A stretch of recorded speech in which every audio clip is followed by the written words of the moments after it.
నమస్తే వనితా హెల్ప్ లైన్కి స్వాగతం. ఈరోజు మనం ప్రధానంగా కుటుంబ సమస్యలకు సంబంధించి సైకలాజికల్ అండ్ లీగల్ కౌన్సిలింగ్కి సంబంధించిన ప్రశ్నలు తీసుకోబోతున్నాం. దానికోసం మనతో పాటు ఎక్స్పర్ట్స్ కూడా ఉన్నారు. దానికంటే ముందుగా ఈ ప్రశ్నలు తీసుకున్న ముందుగా మనం మరో విషయం కూడా మాట్లాడుకోబోతున్నాం. ఎందుకంటే ఇప్పుడు మనం మార్చి నెలలో ప్రవేశించాం. మార్చి నెల అంటేనే పరీక్షల నెల.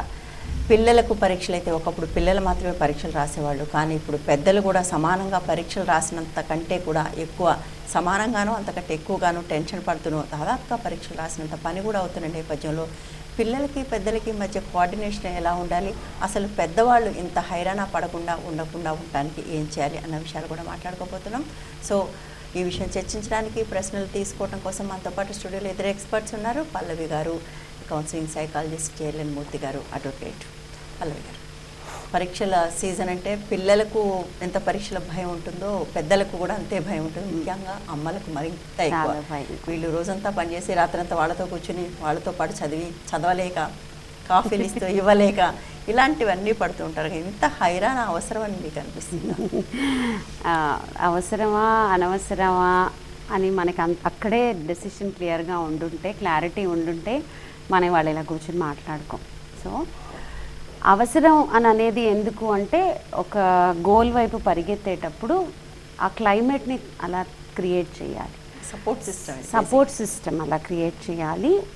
ఇంట్లో you have to breathe that air. అంటే ఇప్పుడు పరీక్షలు అని చెప్పి పార్టీలు పెట్టుకునో, లేకపోతే కిట్టి పార్టీలకి వెళ్ళో, లేకపోతే సినిమాలకి, షికార్లకి ఇవన్నీ వెళ్ళిపోయి డైవర్ట్ అవ్వకుండా ఉండడానికి నిర్దేశించబడింది. ఓకే, అలా అని పరీక్షలు వచ్చేసాయి బాబోయ్ ఇంకేమీ లేదు అనే అంత రిజిడ్గా కూడా ఉండాల్సిన అవసరం లేదు. పరీక్ష అనేది ఒక ఫేస్. ప్రతిసారి నేను చెప్పేది ఏంటంటే, పరీక్ష అనేది ఎప్పుడు వస్తుంది మన లైఫ్లో? మన నాలెడ్జ్ టెస్ట్ చేయడానికి, మనకున్న స్కిల్ టెస్ట్ చేయడానికి, మనకున్న ఎబిలిటీస్ని టెస్ట్ చేయడానికి, మనల్ని నెక్స్ట్ లెవెల్కి పంపించడానికి ఎక్కడో ఒక దగ్గర ఒక బెంచ్ మార్క్ ఉండాలి కదా. అండ్ ఆ బెంచ్ మార్క్ టెస్ట్ చేయడానికే పరీక్ష వస్తుంది. సో పరీక్ష వచ్చినప్పుడు సంతోషంగా ఫీల్ అవ్వాలి, ఓ మనకి ఇక్కడ అయిపోయింది, we are going to the next level అని. కాకపోతే వెన్ వీఆర్ బీన్ అసెస్డ్, ఆ అసెస్మెంట్లో మనం బాగా చేయాలనుకుంటున్నాం కాబట్టే పరీక్షలు బాగా చేయాలనుకుంటున్నాం. సో అనవసరమా అవసరమా అనుకున్న దానికంటే ఎంతవరకు అవసరం స్ట్రెస్ పడడం. అంటే ఇప్పుడు స్ట్రెస్ అనేది దాని నిర్వచనం మారిపోయింది కదా. ఒకసారి స్ట్రెస్ అంటాం మనం. అన్నీ బాగా చేయడానికి మనకు కావాల్సిన ఉన్న డిమాండ్స్కి మనం అందించే resource supply also can create stress. So అలా మనం చేయాల్సిన ప్రిపరేషన్కి మనకు కావాల్సిన రిసోర్సెస్ని అందుబాటులో పెట్టుకుని అన్నీ సమన్వయంగా ఉండడానికి కొద్దో గొప్ప స్ట్రెస్ అవసరం. ఎందుకంటే మనం పని చేస్తున్నాం కదా, వి వర్కింగ్ టువర్డ్స్ ఇట్. అలాగే ఇదే లాస్ట్, దీన్ని మించింది ఇంకెంట్లో ఏం లేదు అని అనుకున్నంత స్ట్రెస్ పడాల్సిన అవసరం లేదు. I think we can begin there and right. Yeah, మళ్ళీ ఇక్కడికి వస్తాను. మూర్తి గారు, మీరు అదర్ సైడ్ ఆఫ్ ద బెంచ్లో ఉన్నారు. మీరు పరీక్షలు నిర్వహించే వైఫ్ ఉన్నారు కదా. మీ దగ్గరికి రాయడానికి, పరీక్షలు రాయడానికి వచ్చేవాళ్ళు పెద్దవాళ్ళు. బట్ పెద్దవాళ్ళకైనా పరీక్ష అంటే పిల్లలకి ఎంత భయం ఉంటుందో పెద్దవాళ్ళకు కూడా అంతే భయం ఉంటుంది. సో మీరు ఇచ్చే సలహా ఏంటి పరీక్షకు ఇచ్చేవాళ్ళు? అంటే ముందుగా ప్రతి ఇంట్లో ఉన్న లేడీస్ ముఖ్యంగా వీ షుడ్ రికగ్నైజ్ దాట్ మీరు మీ పిల్లలకి ఎల్కేజీ ఫస్ట్ క్లాస్ అంటే మీరు ఆ రోజుల్లో చదువుకున్నారో లేదో మాకు తెలియదు, కానీ ఇప్పుడు మాత్రం చదువుకున్నారు ఎల్కేజీ ఫస్ట్ క్లాస్. అదేవిధంగా మా ఫ్యామిలీలో కూడా నాకు 2 పిల్లలు ఉన్నారు. బాబు ఏమో ఇప్పుడు లా ఫస్ట్ ఇయర్, పాప ఇంకా 8th క్లాస్కి వచ్చింది. సో నేను అబ్జర్వ్ చేసింది ఏంటంటే 7th దాకా, మినిమం 7th దాకా తల్లి పాపం వాళ్ళు చదువుకునే ముందు తను చదువుకొని దాన్ని అర్థం చేసుకొని మళ్ళీ వాళ్ళకి చెప్పి వాళ్ళకి ఓర్పుతోటి ఆన్సర్ చేసి, that is a great great great work what they are doing it. Yes, కాబట్టి ప్రతి తల్లి చేసే ఇది పని. మీరన్నట్టు నేను ఒక ఇన్స్టిట్యూషన్లో ఒక హెడ్ కాబట్టి నా దగ్గరకు వచ్చే పిల్లలు మీలాంటి, మీరు కూడా మా స్టూడెంటే కాబట్టి అందరూ బాగా చదువుకొని వెల్ సెటిల్డ్ అయ్యి ఫ్యామిలీ లైఫ్లో ఉన్నవాళ్ళు వస్తారు చాలామంది.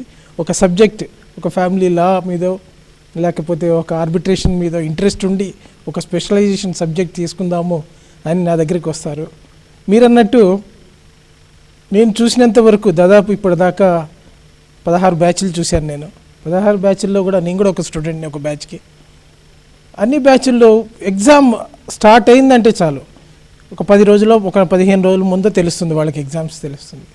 తెలవంగానే ఇంకా ప్రతి వాళ్ళు పుస్తకాలు కొత్త పుస్తకాలు తీస్తారు. అప్పటిదాకా పుస్తకాలు ముట్టరు, క్లాస్లో లెక్చర్సే వింటారు వాళ్ళు చాలామంది. అంటే ఈ మధ్య కరెంట్ బ్యాచ్లో మా సార్లు అంటున్నారు, లేదండి ఈ బ్యాచ్ చదువుకొని వస్తున్నారు పర్వాలేదు అంటున్నారు. కాబట్టి సబ్జెక్ట్ కూడా లేటెస్ట్ అమెండ్మెంట్స్ వచ్చినట్టు కాబట్టి వాళ్ళు కూడా ఒక విధమైన స్ట్రెస్కి లోన్ అవుతారు. అదేంటంటే ముందుగా ఒక 10-15 డేస్, ఒక 1 మంత్ 2 మంత్స్ ముందు రెగ్యులర్గా చదువుకొని ఉంటే దాని మీద స్ట్రెస్ రాదు. కాబట్టి కొంచెం ఎగ్జామ్ ప్రెషర్ అనేది ప్రతి వాళ్ళలో కనిపిస్తుంది నాకు, ఎగ్జామ్ రాసే రోజు కూడా చూస్తుంటాను నేను. కాబట్టి ప్రెషర్ అనేది ఒక విధంగా వాళ్ళు టేకప్ చేసేది తప్ప మేము కోర్టులో కేసులు వాదిస్తూ ఉంటాం మేము. సో రేపు ఫైనల్ వాయిదా ఉంది అంటే మేము కూడా ఒక విధంగా ప్రిపేర్ అవ్వాల్సిందే కదా. అది కూడా మాకు కూడా ఒక స్ట్రెస్సే, అది ఒక పరీక్షే మాకు కూడా. ఎందుకంటే దీనికన్నా హయ్యర్ ఫోరం హైకోర్టు ద్వారా సుప్రీంకోర్టు ఉందని మాకు తెలుసు. కానీ ఇక్కడ గెలిస్తే ఒక వింత, అక్కడ గెలిస్తే ఇంకొక వింత. కాబట్టి మేము కూడా ఒక స్ట్రెస్కి ప్రతిరోజు ఒక ఫైనల్ హియరింగ్కో లేకపోతే మా జూనియర్స్నో పెట్టి ఏం జరుగుతుంది ఏంటి అనేది ఒక స్ట్రెస్కి ప్రతిరోజు లోనవుతాం మేము.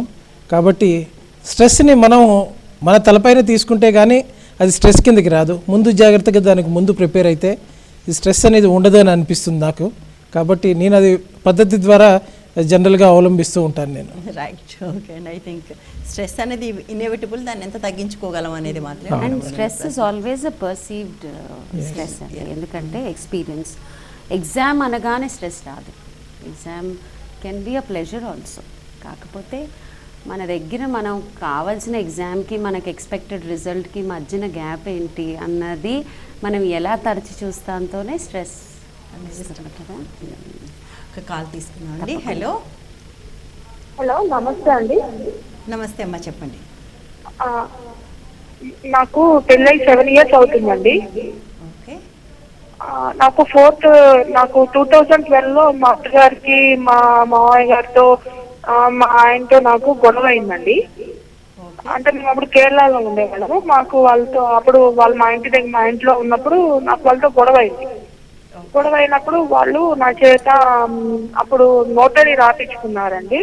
10 rupees బాండ్ పేపర్ మీద ఇంకెప్పుడు మీ పేరెంట్స్ మా విషయాల్లో కలగజేసుకోకూడదు, నేను ఎప్పుడు ఫోన్ లో మాట్లాడకూడదు, నేను ఎప్పుడు పక్కింటి వాళ్ళతో మాట్లాడకూడదు, ఇంట్లోనే ఉండాలి, అత్తమామల్ని చూసుకుంటూ ఉండాలి, ఇలాంటి షరతులు పెట్టించి నా చేత ఈ కండిషన్స్ అన్ని ఒప్పుకుంటేనే మా అబ్బాయి కాపురం చేస్తాడు లేకపోతే చెయ్యడు అని నా చేత అట్లా లెటర్ మీద సంతకం పెట్టించుకున్నారండి.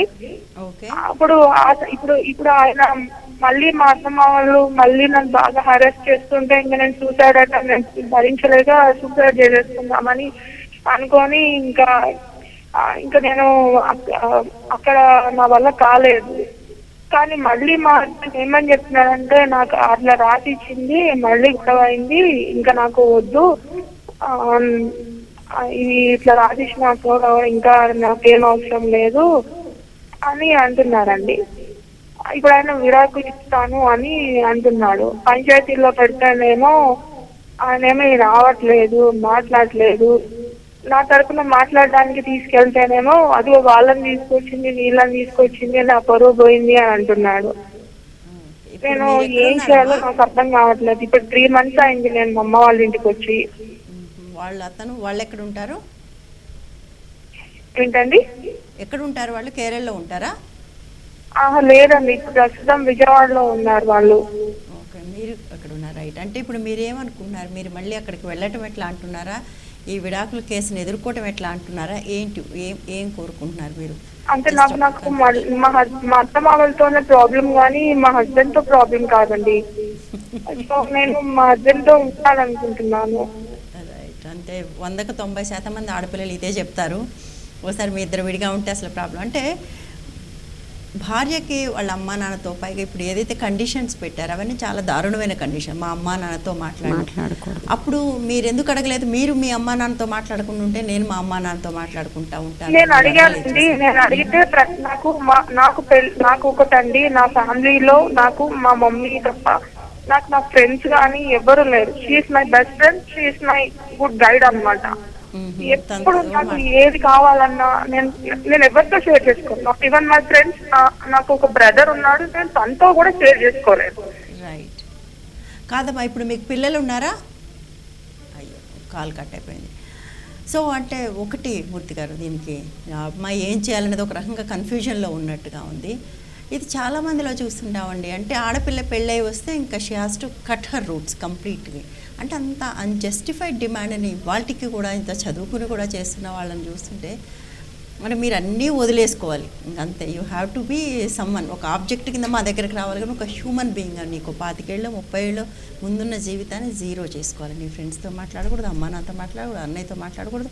వాళ్ళ దగ్గర నుంచి వచ్చేవి మాత్రం రావాలి. అక్కడ నుంచి రావాల్సిన కట్నాలు రావాలి, అక్కడ నుంచి రావాల్సిన లాంఛనాలు రావాలి, అన్నీ రావాలి. ఆస్తులు ఉంటే కూడా రావాలి, వాళ్ళతో మాట్లాడకూడదు. ఐ థింక్ ఆడపిల్లలు కూడా అడగలేని ఒక పరిస్థితి. నేను మాట్లాడిపోతే నువ్వు ఎందుకు మాట్లాడతావు అని అడగలేరు, ఎందుకంటే సమాజం వాళ్ళకి అలా చెప్పదు కదా. మీరు పంచాయతీలో కూర్చుంటే కూడా అదే సమస్య. వద్దంటున్నారు కదా మీ అమ్మ నాన్నతో మాట్లాడి, నీకు భర్త ముఖ్యం కదా, మాట్లాడకు. అబ్బాయికి ఎవరైనా చెప్తారా మీ అమ్మ నాన్నతో మాట్లాడద్దు అని? ఐ థింక్ లీగల్ దానికి వెళ్ళే ముందు మీరు ఈ సిచ్యుయేషన్స్లో ఆడపిల్లలు ఎట్లా, ఇప్పుడు అమ్మాయి పంచాయతీ అంటుంది, నాకు తెలిసి నలుగురు కూర్చోబెడితే ఇదే మాట్లాడతారు. ఎందుకమ్మా మరి నీకెందుకు అమ్మతో మాట్లాడకపోతే ఏంటి?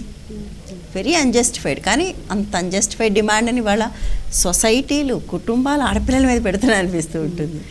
అంటే అమ్మాయికి పెళ్ళి అయి అత్తగారింటికి వెళ్ళాక definitely it's a tight rope walk అండి. ఎందుకంటే చాలా 2 ఫ్యామిలీస్ని బ్యాలెన్స్ చేసి హార్మనీ క్రియేట్ చేయాలి. అంటే ఎప్పుడైతే 2 ఫ్యామిలీస్, ఇప్పుడు ఒకప్పుడు మన ఏదైతే జాయింట్ ఫ్యామిలీ ఉండేదో అప్పుడే అందరూ ఒకలాగా ఆలోచించేవాళ్ళు కాదు. అలాంటిది ఇప్పుడు ఎవరికి వాళ్ళు న్యూక్లియర్ ఫ్యామిలీస్, అంటే ఒకే రూట్స్ నుంచి వచ్చిన ఒక ఇంటి పేరున్న వాళ్ళ ఫంక్షనరీస్ న్యూక్లియర్ అయిపోయాయి. కాబట్టి అలా అమ్మాయి ఒక దగ్గర నుంచి వస్తే ఆ అమ్మాయి భాష వేషం, లేకపోతే వాళ్ళ ఇంట్లో అవలంబించే పద్ధతులు, విధానాలు, అన్ని ప్రతిదీ వాల్యూస్ దగ్గర నుంచి అది డిఫరెంట్.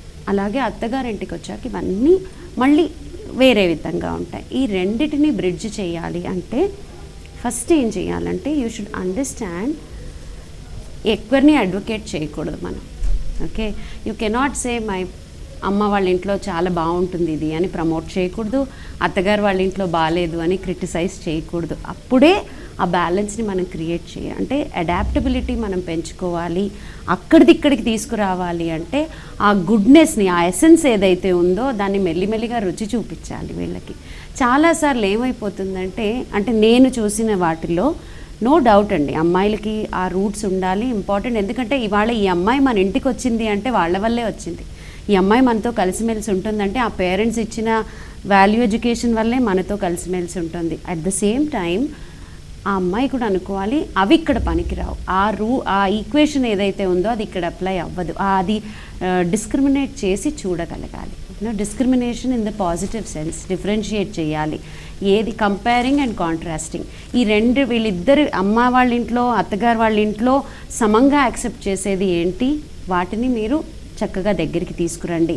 అక్కడ పనికొచ్చేవి ఇక్కడ పనికొచ్చేవి విడివిడిగా చూసి ఏది మంచిదో తీసుకుని ఇక్కడ అప్లై చేయడం. బట్ ఏది మంచిదో అనేదానికి పల్లవి గారు, ఐఎమ్ సారీ టు సే, కాలేజ్లో కానీ నేను చూస్తున్నవి కూడా 90% అవకాశం ఉండదు. నీది మంచిదైనా పనికిరాదు, మాదేదైతే ఉందో ఇది మాత్రమే వ్యాలిడ్.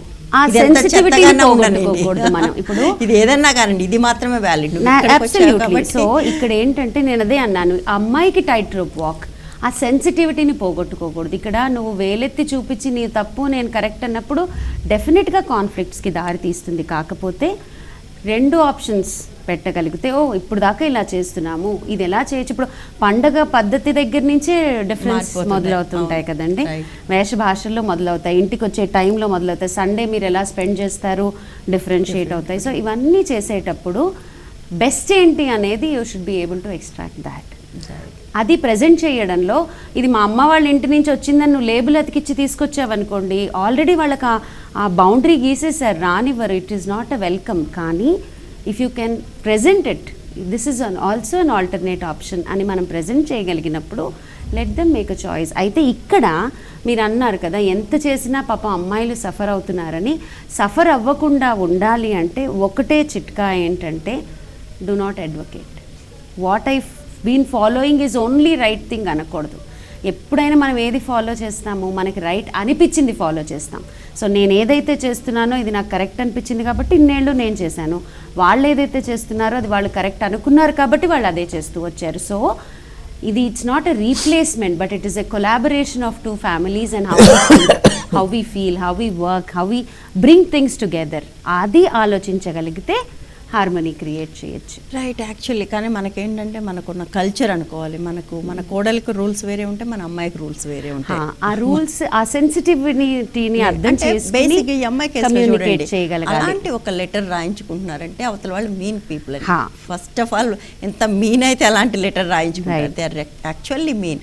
అంటే అమ్మాయి ఏమనుకుంటుంది, నా భర్త మంచివాడే, మా అత్త మామ మంచివాళ్ళు కాదు, వాళ్ళు అలా చెప్పకపోతే బాగానే ఉంటాడు, దాన్ని మార్చడానికి ఏమైనా మ్యాజిక్ ఉందా మూర్తి గారు? అలాంటి కన్ఫ్యూజన్లో మనకు చాలామంది ఉంటారు. అత్త మామే సమస్య అండి, భర్త కాదు అని చెప్తుంటారు వాళ్ళకి. ఎందుకంటే భర్తలు తెలివిగా అటువైపు తోస్తుంటారు, కాన్ఫ్లిక్ట్ వాళ్ళిద్దరి మధ్యలో పెట్టేసి వీళ్ళు వినోదం చూస్తూ ఉంటారు చాలాసార్లు. సో ఈ అమ్మాయికి మనం ఇవ్వగలిగిన సలహా ఏంటి?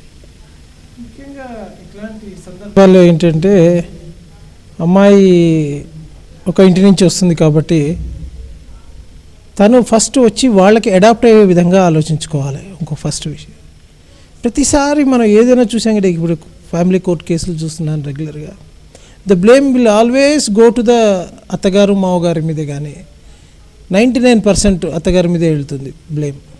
ఈ బ్లేమ్ గేమ్ వలన రేపు పొద్దున మీడియేషన్లో 3 పిల్లలు మియా బీబీ కాజీ హాయ్ అంటారు.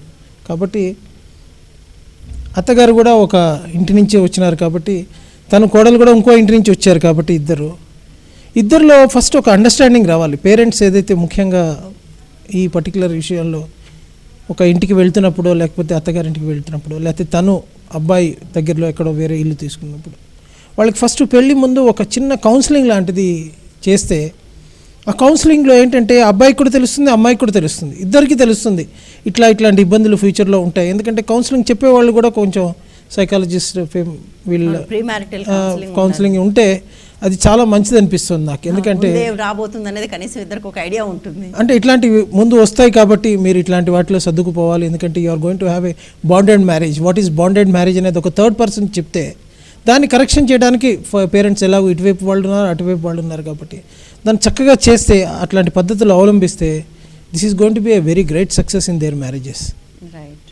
కానీ ఇప్పుడు ఈ అమ్మాయి ఏం చేయాలనేది ఈ అమ్మాయి ముందున్న సమస్య. ఒకటి, అతను విడాకులు కావాలంటున్నారు అని చెప్పారు. మీరు విడాకులు వద్దు అనుకుంటే ఆయన ఇవ్వలేరు. నెంబర్ 1, ఆయన పంచాయతీకి పిలిస్తే రావట్లేదు, పరువు తక్కువ. వాళ్ళకి అలాంటి మీల్ లెటర్స్ రాయించుకోవడానికి పరువు తక్కువ కాదు, కానీ ఎవరైనా వచ్చి పెద్ద మనుషులు వచ్చి మాట్లాడతానంటే అది పరువు తక్కువ కాబట్టి వాళ్ళకి ఇంకా కోపం వస్తుంది.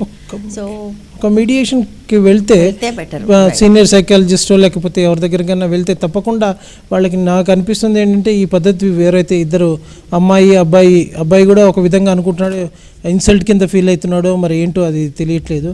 కాబట్టి అమ్మాయి కూడా ఇద్దరు కావాలని అనుకుంటున్నారు అనిపిస్తుంది నాకు చూస్తుంటే ఈ పద్ధతి ద్వారా.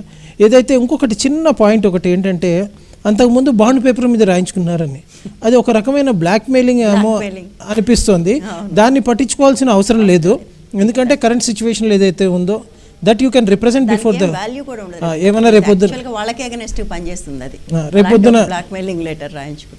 రేపొద్దున ఏదైనా ఎవిడెన్స్ కిందకు వస్తే అదంతా అంత ప్రాబ్లం రాదు, ఎందుకంటే అది బ్లాక్మెయిలింగ్ కాదు. కానీ పెద్దల ముందు ఒక కౌన్సిలింగ్ సెంటరో లేకపోతే ఎవరి దగ్గరకో ఇద్దరు ఒక అవగాహనకు వచ్చి ఒక కౌన్సిలింగ్కి వెళ్తే అది చక్కగా వీళ్ళిద్దరు మళ్ళీ ఫ్యామిలీ లైఫ్ గడపడానికి ఇది హెల్ప్ చేస్తుంది. కాబట్టి ఒక కౌన్సిలింగ్ అటెంప్ట్ చేయటం చాలా మంచిది అనిపిస్తుంది. మీరు ఎలాగో నమ్ముతున్నారు మీ భర్త మంచి వాళ్ళే, అత్తగారే సమస్య అని మీరు నమ్ముతున్నారు కాబట్టి మీ నమ్మకం నిజమో కాదో టెస్ట్ చేసుకోవడానికైనా ఒక పని చేయండి. మీ భర్తను అడగండి, ఏదైనా మ్యారేజ్ కౌన్సిలింగ్కి వెళ్దామని అడగండి, ఆయన పిలవండి. ఆయన నిజంగా మంచివాడే, ఇది నిలుపుకోవాలని ఆయనకుంటే ఎక్కడైనా ఆయన ఖచ్చితంగా వస్తారు. సో మీరు మొదటి ప్రయత్నంగా కోర్టులు పోలీసులు ఏమీ లేకుండా, ఎందుకంటే ఆయన పెద్ద మనుషుల్లో కూర్చోవడానికి అవమానపడుతున్నారు కాబట్టి కౌన్సిలర్ అంటే ఎవరికీ తెలియని 3వ మనిషి కాబట్టి అక్కడ కూర్చునే అవకాశం ఉంది. ఒకటి, కౌన్సిలింగ్కి పిలవండి, అతను వచ్చి కూర్చుంటే అది సమస్య కొంతవరకు పరిష్కారం అయ్యే అవకాశం ఉంది. ఒకవేళ అవ్వకపోతే మీకున్న ఆప్షన్ డీవీసీ వేసుకోండి. అది సివిల్ కాబట్టి మీరు పోలీసులు అవన్నీ ఉండవు, కోర్టులు కూడా చాలా అవసరమైతే తప్ప తర్వాత రాదు. సో డీవీసీ వేసుకోండి. ఐసీడీఎస్ ఆఫీస్లో, మీరున్న జిల్లా కేంద్రంలో ఉన్న ఐసీడీఎస్ ఆఫీస్లో వేసుకోవాలి. అక్కడికి కూడా వాళ్ళు లెటర్ పంపించి కౌన్సిలింగ్ పిలుస్తారు, అప్పటికి రావాల్సి వస్తుంది. అతను రాకపోతే కోర్టుకు వెళ్తుందన్న విషయం అతనికి తెలుసు కాబట్టి అక్కడికి అతను వచ్చే అవకాశం ఉంది. ఆ తర్వాత కూడా ఏం జరుగుతుంది, ఏమి రాజీ కుదరకపోతే అప్పుడు ఏం చేయాలనేది ఆలోచించవచ్చు. మీకు పిల్లలు కూడా ఉంటారు అనుకుంటున్నాను, 7 years కాబట్టి. సో అవన్నీ కూడా అక్కడ మాట్లాడతారు. కూడా అతను రాకపోతే ఏం చేయాలనేది కూడా మీకు అక్కడ సలహా ఇస్తారు. ఇంకో కాల్ తీసుకున్నాను అండి. హలో హలో హలో టీవీ పెట్టారు. టీవీ పెట్టుకుని ఉన్నారండి. హలో హలో చెప్పండి. నమస్తే సార్. టీవీ చూస్తున్నారు మీరు, అదే సమస్య. హలో హలో టీవీ సౌండ్ తీసేసి మాట్లాడండి ప్లీజ్. హలో హలో చెప్పండి.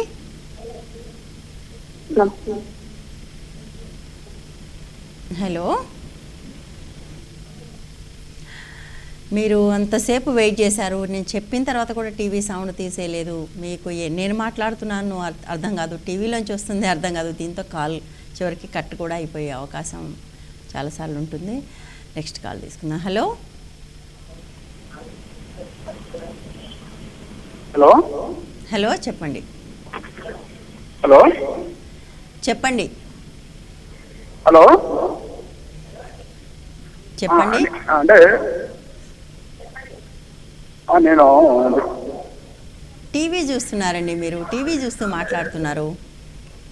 హలో మీరు టీవీ నేనండి నారాయణ అండి. హలో చెప్పండి. నేను నారాయణ అండి. ఓకే అంటే యాక్చువల్గా మాకు 22 years అయింది మ్యారేజ్ అయ్యి. మ్మ్హమ్. హలో చెప్పండి, కంటిన్యూస్గా మాట్లాడండి ప్లీజ్. 22 years అయింది మ్యారేజ్ అయ్యి. ఓకే తర్వాత నాకు ఒక ఇంజనీరింగ్ చేసే బాబు ఉన్నాడు. ఓకే నేను గవర్నమెంట్ ఎంప్లాయీ. ఓకే తర్వాత మా భార్య కూడా గవర్నమెంట్ ఎంప్లాయీ. ఓకే నేను ఒక పూర్ ఫ్యామిలీ నుంచి వచ్చాను. ఓకే అయితే ఏంటంటే మొదటి నుంచి ఆమెకి ఆస్తులు అవన్నీ కూడా ఆమె పేరుతోనే రాసిచ్చాను. తర్వాత నేను అమెరికాకి వెళ్తే మొత్తం ఆస్తి అంతా కూడా ఆమె పేరు మీదనే, నేను అమెరికా నుంచి డాలర్స్ అన్ని కూడా ఆమె పేరు పంపించిన అకౌంట్ లో ఉంది. మొత్తం అంతా వచ్చేసి ఎంతసేపు చీటికి మాటకి చిన్న విషయానికి కూడా నెగిటివ్ థింకింగ్ చేసి పాజిటివ్ గా థింక్ చేయకుండా చీటికి మాటకి నేను ఒక్కనే ఉంటాను. వాళ్ళ అమ్మ ఇంటికి వెళ్తుంది, అక్కడే ఉంటుంది. రోజు నేనే బతిమాలుకోవాలా రావాలా, అక్కడ చేస్తూ చేస్తూ వచ్చేసి రీసెంట్ గా ఏంటంటే మ్యూచువల్ డైవర్స్ పెట్టుకుంటామని చెప్పి వెళ్ళిపోయారు. ఏంటంటే ఆమెకి అంత ఆస్తులంతా ఆమె దగ్గరే ఉన్నాయి. ఇప్పుడు ఏంటంటే మగవాళ్ళే దుర్మార్గులు అన్నట్టుగా ఉంది కాబట్టి సొసైటీలో. యాక్చువల్ గా ఏంటంటే నాకు జరిగిన అన్యాయానికి ఆమె మళ్ళా పోయి పోలీస్ స్టేషన్ లో 2 పోలీస్ స్టేషన్ లో చేసింది. నేను గవర్నమెంట్ ఎంప్లాయీ, అంటే ఆ గెజిటెడ్ ఆఫీసరు, ఆమె జాబ్ చేస్తుంది, ఏమీ ప్రాబ్లం లేదు. ఎంతసేపటికి వాళ్ళ అమ్మ నేను ఇంత పెరిగాను నాది గొప్ప, నేను ఇంత పెరిగాము, ఇప్పటికీ వాళ్ళ అమ్మ మమ్మల్ని క్రిటిసైజ్ చేస్తూ ఉంటుంది. మా పేరెంట్స్ ఏమో అగ్రికల్చర్ ఫ్యామిలీ నుంచి వచ్చాము, పూర్ ఫ్యామిలీ నుంచి. నేను బీటెక్ ఎంటెక్ చేస్తాను, యూఎస్కి వెళ్ళాను, IBM కంపెనీలో పనిచేశాను, డబ్బులంతా పంపించాను. కానీ ఇప్పుడు ఏంటి మళ్ళీ డైవర్స్ మ్యూచువల్ అని చెప్పేసి మళ్ళీ నన్ను పిచ్చాడు అది ఇది అని చెప్పేసి లేనిపోని అన్ని పెట్టేసి కోర్టుకు నోటీస్ పంపించారు. దానికి ఏంటండి న్యాయం ఏంటి? ఒక్కటండి, మ్యూచువల్లో కొట్టారు తిట్టారని పంపించడం కుదరదు. మీరు కొంచెం కన్ఫ్యూజన్లో ఉన్నారు. పోలీస్ కేసు 498 పెట్టుంటే అలాంటిది ఒక కేసు పెట్టి ఉండొచ్చు. ఏది మీరు డైవోర్స్ నోటీసా మీకు వచ్చింది 498 నుంచా? హలో హలో మీకు డైవోర్స్ నోటీస్ వచ్చిందా లేకపోతే ఇది పోలీస్ స్టేషన్? డైవర్స్ నోటీసు లో ఏంటంటే పోలీస్ స్టేషన్ లో వచ్చేసి ఆమె రెసిడెన్స్ వేరే విధంగా ఇచ్చిండ్రు, ప్లస్ కోర్టులో వచ్చేసి వేరే విధంగా ఇచ్చారు. అంతా ఏంటంటే ఫాల్స్ ఇన్ఫర్మేషన్. కాదండి, మీరు ఒక్క నిమిషం మీరు అలిగేషన్స్ పక్కన పెట్టండి. అసలు విషయం సరిగా చెప్పలేకపోతున్నారు మీరు. మీ మీద 498 కేసు వేశారా, మీకు డైవోర్స్ నోటీస్ వచ్చిందా? ఏది అంటే పోలీస్ స్టేషన్ లో వచ్చి కొట్టారని చెప్పేసి అక్కడ ఇచ్చారండి. అదేమో వాళ్ళు ఎంక్వైరీకి వస్తానంటే వద్దని చెప్పేసి ఆమె విత్డ్రా చేస్తున్నారు. ఓకే, అది కేసు లేదు ఇప్పుడు. ఆ కేసు లేదు, కానీ డైవర్స్ కేసు పెట్టారు. ఓకే, డైవోర్స్ కేసు పెట్టారు. మరి మ్యూచువల్కి వెళ్తానని డైవోర్స్ కేసు పెట్టారు. ఆవిడ ఒక్కళ్ళు ఎలా వేశారు పిటిషన్? ఆ ఒకటే వెళ్ళింది. ఇప్పుడు ఎందుకంటే ఏదన్నా పెద్దవాళ్ళకు వాళ్ళకి చెప్దామంటే ఆమె పరువు పోతుందంటది, వయసును అంటది, అది అంటది, ఇంటుంది. ఎవరితో మాట్లాడలేదు. వాళ్ళ అమ్మ ఆమెకి దేవత. ఇప్పుడు ఏ వాళ్ళు ఎవరు చెప్పరు. వాళ్ళ అమ్మ ఒకటే ఉంది విడో. సో వాళ్ళ అన్న అమెరికాలో ఉన్నాడు. వాళ్ళ వదిన కూడా వాళ్ళ సిటిజన్స్. సో వాళ్ళ యొక్క స్వార్థం గురించి నా ఫ్యామిలీని రోడ్డు మీదకి తీసుకొచ్చారు. వాళ్ళు వాళ్ళ మదరు, వాళ్ళ బ్రదరు అందరూ వాళ్ళ స్వార్థాల మిమ్మల్ని విడగొట్టడం వల్ల వాళ్ళకి వచ్చే లాభం ఏంటి చెప్పండి. ఒక్క నిమిషం. మీరేదో బాధలో ఉన్నారు, అందులో ఏం సందేహం లేదు. కానీ మిమ్మల్ని విడగొట్టడం వల్ల అమెరికాలో సిటిజన్స్గా ఉన్న వాళ్ళకైతే ఏం ఉపయోగం ఉండే అవకాశం అయితే లేదు. సో డైవోర్స్ మ్యూచువల్ అంటున్నారు మూర్తి గారు. ఐ థింక్ ఏమన్నా మీకు ఇప్పుడు విడాకులు ఇవ్వాలని ఉందా లేదా అండి? కాల్ డ్రాప్ అయిపోయింది. సో ఇట్లాంటి పరిస్థితుల్లో ఒకవేళ మీకు డైవర్స్ ఇవ్వాలనుకుంటే మ్యూచువల్ కన్సెంట్ మీద ఒక అగ్రిమెంట్కి వచ్చి మీరు డైవర్స్ ఇవ్వచ్చు, కౌన్సిలింగ్ లోనే చెప్పేయచ్చు నేను అని. సో అది మీరు అంగీకరించవచ్చు. రెండో విషయం ఏంటంటే మీరు ఒకవేళ లేదు తనని నేను నా పిల్లాడు మేము కలిసి ఉందాము అని అనుకుంటే మీరు కాంజుగల్ రైట్స్కి ఒకటి వేసుకోవచ్చు. దానివల్ల మీకు హెల్ప్ అవుతుంది. సో ఈ రెండు ఆస్కారాలు మీకు ఉన్నాయి. అయితే అగ్రి అవ్వండి, లేకపోతే కాంజుగల్ రైట్స్ వేసుకొని మీరు ముందుకు వెళ్ళొచ్చు. కాబట్టి మీరు ఇది కాకుండా మీకు ఐ థింక్ ఇద్దరికి ఒక కౌన్సిలింగ్ లాంటిది కూడా ఒకటి చేస్తే చాలా బాగుంటుంది. ఈ మ్యూచువల్ డైవర్స్ ఏదైతే కోర్టులో కేసు పెండింగ్ ఉన్నప్పుడు మీరు కౌన్సిలింగ్కి వెళ్ళి కోర్టు వాళ్ళు కూడా దీని కౌన్సిలింగ్ మీకు ఏర్పాటు చేస్తారు. వాళ్ళు ఏర్పాటు చేస్తారు మీడియేషన్ సెంటర్లో. కాబట్టి ఈ మీడియేషన్ సెంటర్లో మీరు ఏదైతే చెప్పాలనుకుంటున్నారో అది చెప్పుకోవచ్చు. ఇద్దరు ఒక అంగీకారానికి వస్తే ఆ మీడియేటర్ ఎవరైతే మీకు మీడియేషన్ సెంటర్లో మీకు ఇస్తారో అతను సెక్షన్ 89 ప్రకారము తను కోర్టుకి రిపోర్ట్ ఒకటి ఇస్తారు. ఆ రిపోర్ట్ ఇస్తే కోర్టు వాడిని అంగీకరించి మీకు డైవర్స్ ఇచ్చే అవకాశం ఉంది. ఒకవేళ మీకు డైవర్స్ మ్యూచువల్ అంగీకారం ప్రకారం అయితే ఒకసారి డైవర్స్ ఇచ్చిన తర్వాత మళ్ళీ తిరిగి దాని మీద మళ్ళీ మీరు ఆవిడ కూడా ఏదైతే మ్యూచువల్ కన్సెంట్ మీద ఫైల్ చేసిందో దాని మీద పై కోర్టుకి వెళ్ళాల్సిన ఇది లేదు. ఇంకొక విషయం మీరు చెప్పారు, ఫైనాన్షియలీ ఆల్ ద అన్ని ప్రాపర్టీస్ అన్నీ ఆవిడ పేరు మీద ఉన్నాయి. కాబట్టి మీరు ఎప్పుడైతే మీడియేషన్ జరుగుతుందో ఆ టైంలో మీరు ట్రాన్సాక్షన్ ఆ మీడియేటర్కి చూపిస్తే ఇవన్నీ సంపాదన నాది కాబట్టి మీ ఇద్దరు ఎలా తీసుకుందాం, అది రెండు పంచుకుందామని అనుకుంటారో, మరి బాధ్యతలు ఎవరు తీసుకుంటారో, పిల్లాడి బాధ్యత ఎవరు తీసుకుంటారో ఇవన్నీ చూసుకొని ఆ మీడియేషన్లో మీరు కౌన్సిలింగ్ అప్పుడు మీరు ప్రకటిస్తే ఒక అంగీకారానికి వచ్చి మీరు డైవర్స్కి వెళ్ళాలనుకుంటే వెళ్ళొచ్చు. లేదు ఆ మీడియేషన్లో సక్సెస్ అవ్వలేదంటే మీరు తప్పకుండా మీరు ఇష్టం లేదు అనుకుంటే మాత్రం కాంజుగల్ రైట్స్కి మీరు వేసుకోవటం మంచిది.